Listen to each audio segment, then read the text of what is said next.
Bienvenue sur Kiki Tennis, votre source d'actualité tennis en direct de la France. Ici, vous trouverez les dernières informations, analyses et commentaires sur les joueurs français et les tournois internationaux. Abonnez-vous et restez informés de tout ce qui se passe dans le monde du tennis.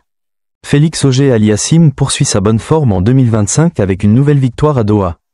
Suite à l'abandon de Daniil Medvedev en raison d'une intoxication alimentaire.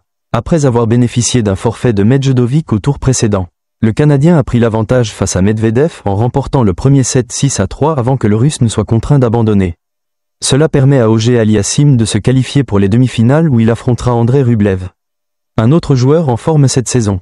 C'est une belle opportunité pour Auger-Aliassime, qui pourrait décrocher sa deuxième finale de l'année, après celle à Montpellier. De son côté, Medvedev reste sans titre en 2025 et se retrouve toujours en quête de sa première finale de la saison.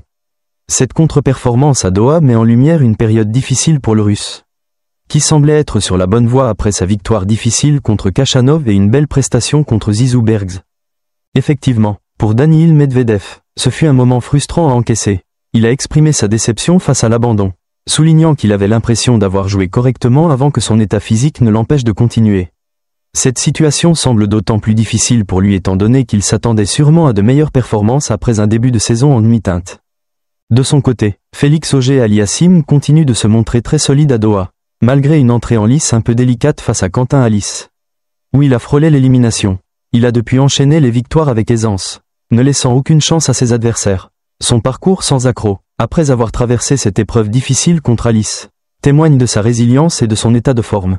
Cette domination à Doha pourrait en effet lui permettre de s'imposer et, pourquoi pas, succéder à Medvedev dans le palmarès du tournoi. Il sera intéressant de voir comment Auger-Aliassime gère les demi-finales face à Rublev. Un adversaire redoutable, mais tout semble en place pour qu'il atteigne une nouvelle finale. Et pourquoi pas décrocher un titre bien mérité.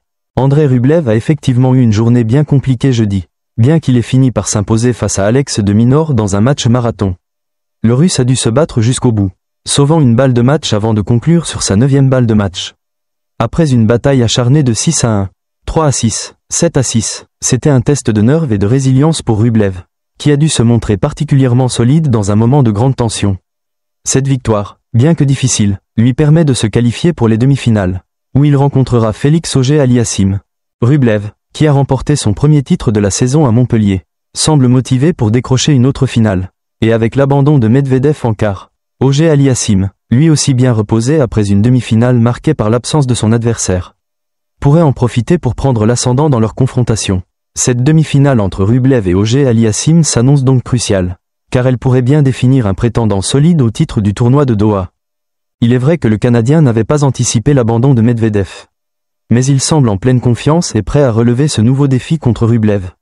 Après avoir lui-même vécu une compétition relativement tranquille ces derniers jours, si la forme de Rublev est un peu incertaine après cette victoire tendue, Auger-Aliassime pourrait tirer profit de son rythme et de sa fraîcheur pour s'imposer et décrocher une deuxième finale en 2025.